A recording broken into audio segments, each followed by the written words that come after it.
este instante, durará 15 minutos y luego iniciamos con las exposiciones. Las exposiciones van a ser aproximadamente 20 minutos por cada grupo y vamos a tener unos 10 minutos para discutir algunas dudas. ¿Ya? A ver, voy a compartir la diapositiva pendiente.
Muy bien, nos habíamos quedado en la parte en el tema de anemia, que ya era la tercera parte de este sistema hematopoyético, ¿no? Las causas de anemia, las presentaciones de algunas patologías concomitantes con anemia, ¿no?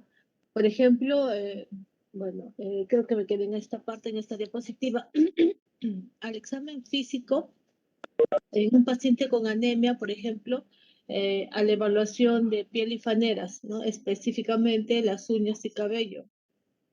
Vamos a encontrar que el paciente con anemia va a presentar las uñas frágiles, ¿no? Frágiles, cóncavas, que es la coloniquia, ¿no? También vamos a encontrar que el paciente presenta el cabello seco, frágil, quebradizo, inclusive con cambios de color a un color pajizo un color rojizo o un color amarillo, ¿no? Producto de una anemia y una desnutrición.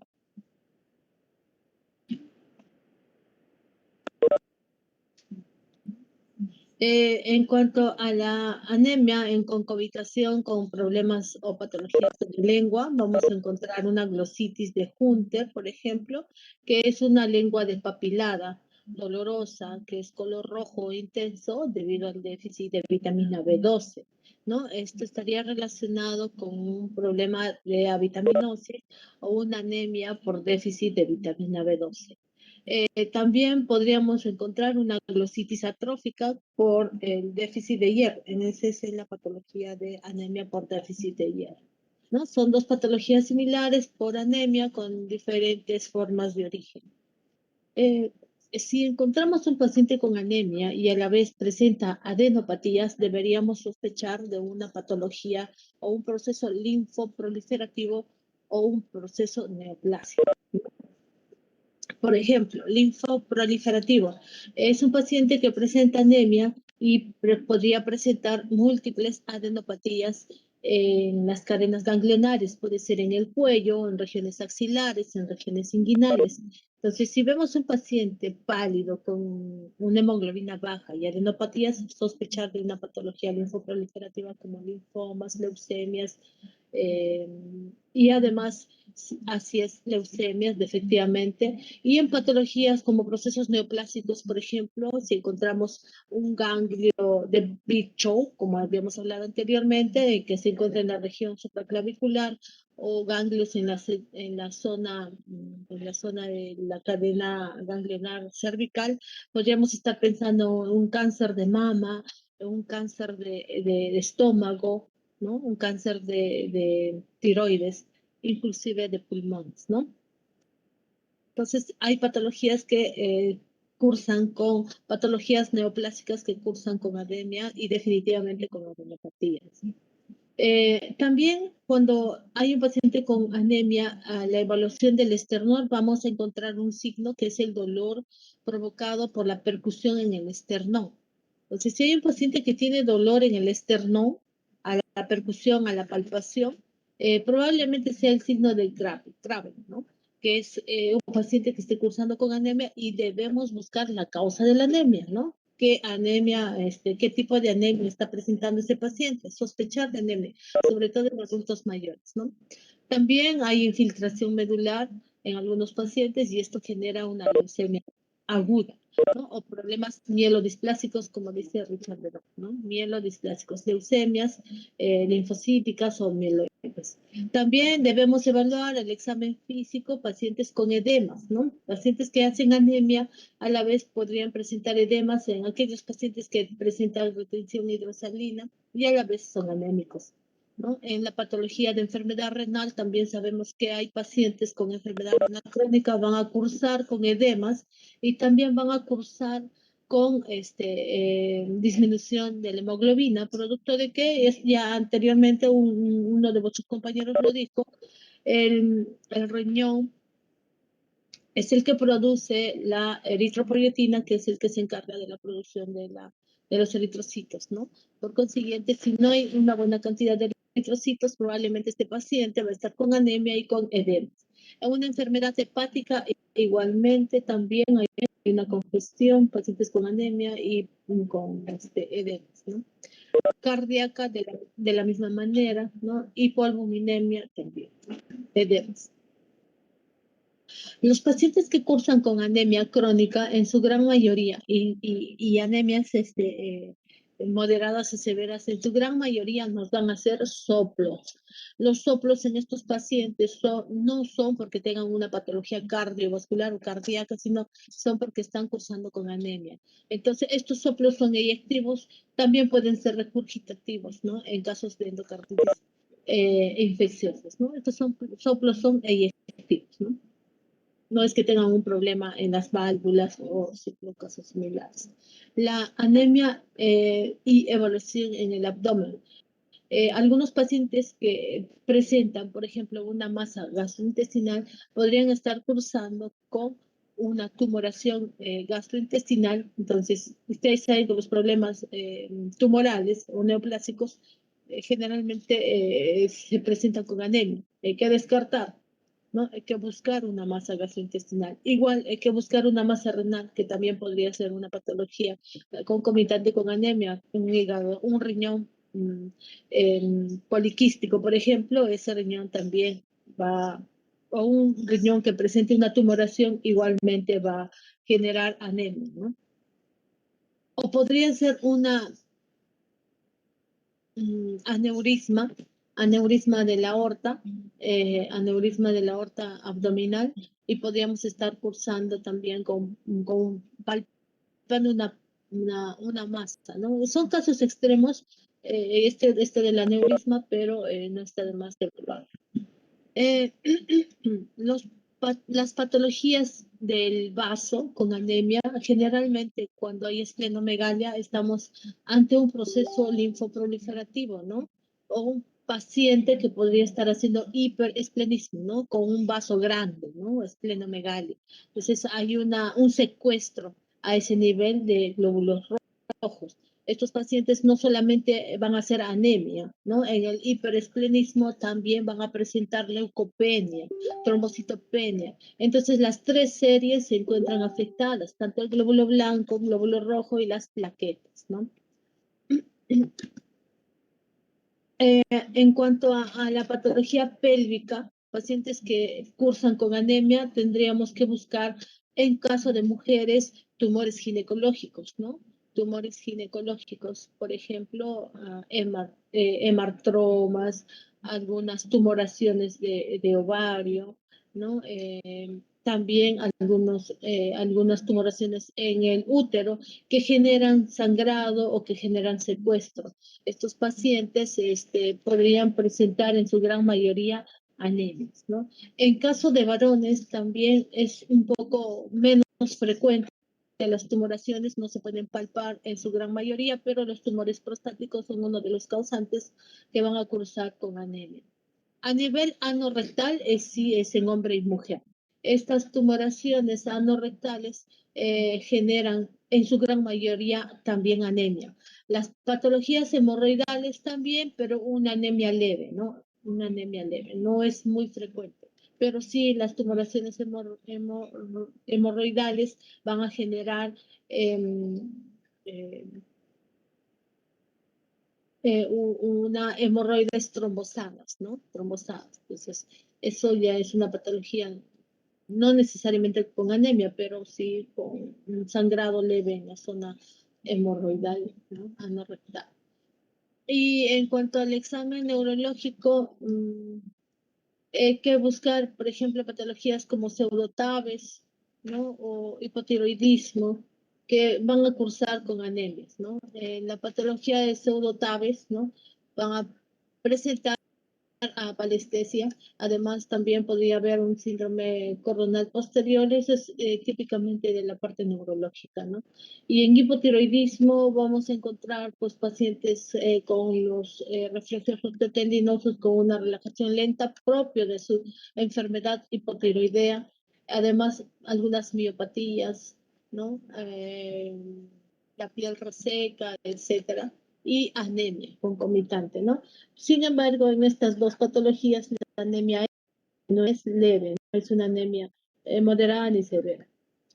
Bueno, hay algunos exámenes complementarios que debemos siempre realizar cuando vamos a evaluar pacientes con anemia, ¿no? Definitivamente de cajón está el hemograma porque nos va a mostrar cómo se muestra las tres series, ¿no? El hemograma nos va a mostrar los leucocitos y toda su fórmula leucocitaria, además los glóbulos rojos, la hemoglobina y los eritrocitos, ¿no? Nos van a cuantificar cuánto de eritrocitos tenemos y de los eritrocitos vamos a cuantificar su valor de hemoglobina, ¿no? Estos tienen que estar relacionados entre sí, ¿no? Ya sabemos que la relación es 3.33. ¿No? También se tiene que hacer un frotis de sangre periférica para ver la morfología de cada una de estas series. La punción, aspiración y biopsia de médula ósea también para ver directamente de la médula ósea cómo están las series, estas tres series y si hay algunos series inmaduras, ¿no? Inmaduras. Estudio de coagulación también es importante en estos casos siempre para evaluar la serie, la vía intrínseca y la vía extrínseca. Además, también dentro de los estudios de coagulación para evaluar la producción de plaquetas y el endotelio vascular. Otro sería la punción y biopsia ganglionar para descartar patologías proliferativas. Muy bien, hasta acá. Bueno, los valores normales, esto tener en cuenta, siempre, siempre, chicos, grábense, es que la hemoglobina en varones normalmente es de 13 a 17, ¿no?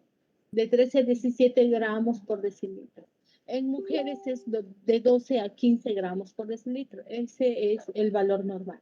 Y correlaciona con el hematocrito. Tiene que correlacionar, ¿no? Al mismo tiempo, el hematocrito se correlaciona con la hemoglobina. Acá no puede haber ninguna alteración, ¿no? No puede haber disyunción. El hematocrito en varones es 42 a 52, ¿no? por ciento, y en las mujeres es 36 a 46%. Un segundito, por favor.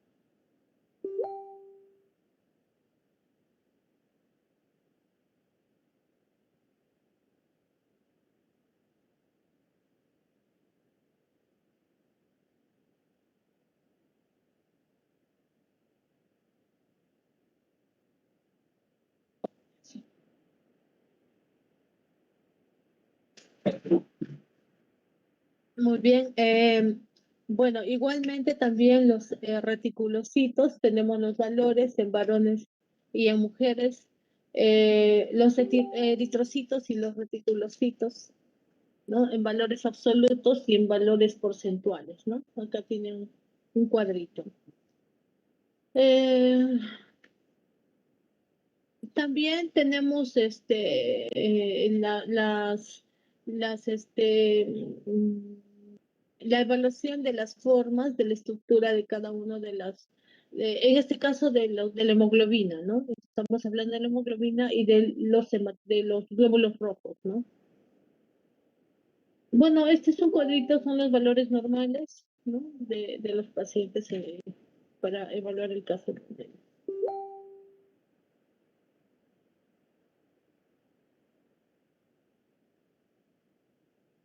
Mm, la reserva de hierro, ¿cómo podemos evaluar en un paciente? ¿Cómo podemos evaluar la concentración sérica de hierro, ¿no? en el paciente? Bueno, lo normal es de 50 a 150 microgramos en 100 mililitros. Tenemos que medir en estos casos la saturación de la transferrina, ¿no? La saturación de la transferrina es de 25 a 50%. La concentración sérica de ferritina en varones es 100 microgramos por litro en varones. En mujeres es 30 microgramos por litro.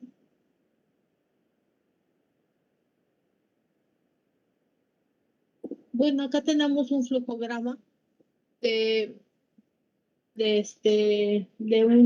un paciente con anemia, ¿no?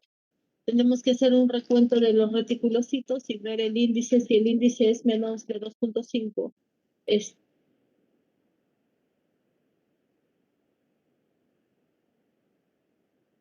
sí, o si es macrocítico. Si es normocítico, entonces vamos a buscar, pues, o vamos a sospechar de patologías como hipoproliferativos, ¿no? Eh, Podríamos estar ante una lesión de la médula ósea, ¿no? Por infiltración, fibrosis, ¿no? Deficiencia de hierro, o hay un déficit de la estimulación por diversas patologías inflamatorias, por defectos metabólicos o por problemas del riñón, ¿no? Entonces acá hay un déficit de la proliferación de estos, o una patología linfoproliferativa, ¿no? No hay producción de glóbulos rojos, ¿no? Por ejemplo, la aplasia medular, este paciente va a evolucionar con una anemia, ¿no? Entonces, hay una disminución de los glóbulos rojos, eritrocitos, ¿no? Sin embargo, los pocos eritrocitos que hay son normocíticos, ¿no? Normocrómicos, son del mismo tamaño y son del mismo color. Pero si son de repente macrocíticos, ¿no? Macrocíticos, entonces estos estaríamos ante un trastorno de la maduración, ¿no? Por ejemplo, defectos citoplásticos, deficiencia de hierro, enfermedad como la talasemia, la anemia sideroblástica, ¿no? Son glóbulos rojos grandes, ¿no? O defectos nucleares como deficiencia de ácido fólico, de vitamina B12, ¿no? Efectos tóxicos también, ¿no? Si el índice es mayor de 2.5, entonces acá estaríamos ante una pérdida de estos, ¿no? Por hemorragia o por hemólisis, ¿no? Por pérdida sanguínea, una hemólisis intravascular, por defectos metabólicos, ¿no? Por alguna destrucción inmunitaria, pero en sí hay una pérdida o muerte de estos globulocitos por hemólisis, por ejemplo, ¿no? Pérdida hemática directamente también. Entonces, sospechar en estos casos, ¿no? Según el recuento de reticulocitos. Bueno, esto ya es parte epidemiológica, ya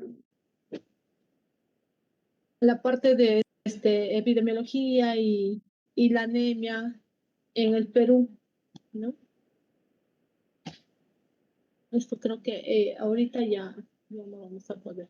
Bueno, el sistema A hubo grupos sanguíneos, antígenos, anticuerpos, genotipos, sistema grupos sanguíneos, o el O que es universal, A, B o AB, ¿no? Sus antígenos de cada uno de estos, H, A, B, AB también, y los anticuerpos, los genotipos. Bueno, esto ya lo van a ir estudiando más adelante, ¿no? El grupo sanguíneo. Bueno, de acuerdo a la epidemiología, bueno, hay una anemia en las mujeres en un 30%, 35% y en varones en un 20%. La causa de esta anemia generalmente es de causa ferropénica, ¿no? Un 50%. El resto de 50% de anemias es por diversas otras causas, ¿no? Por diversas. Podría ser por una anemia por déficit de vitamina B12, una anemia plástica y o las diversas anemias que hay. En conclusión, la anemia por déficit o por falta de aporte es un 50%. Generalmente son niños, ¿no? Los de mayor riesgo son los niños y las mujeres. Bueno, esto, como les digo, es de aparte epidemiológica, ya anemia de niños, anemia en niños, ¿no? Generalmente es entre 6 a 35 meses, ¿no? Entonces, estos niños, en su gran mayoría, pues, son pequeños, ¿no? Por falta de aporte, ¿no? Por déficit de alimentación.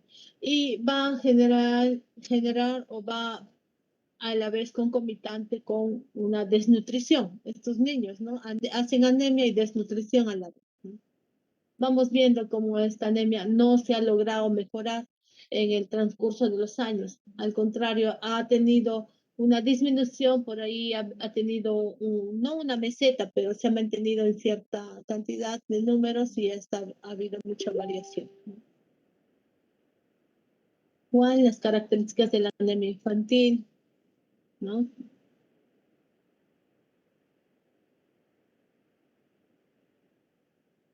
Y bueno, en el Perú hay una anemia en el 33% de niños, ¿no? De 6 a 59 meses, ¿no?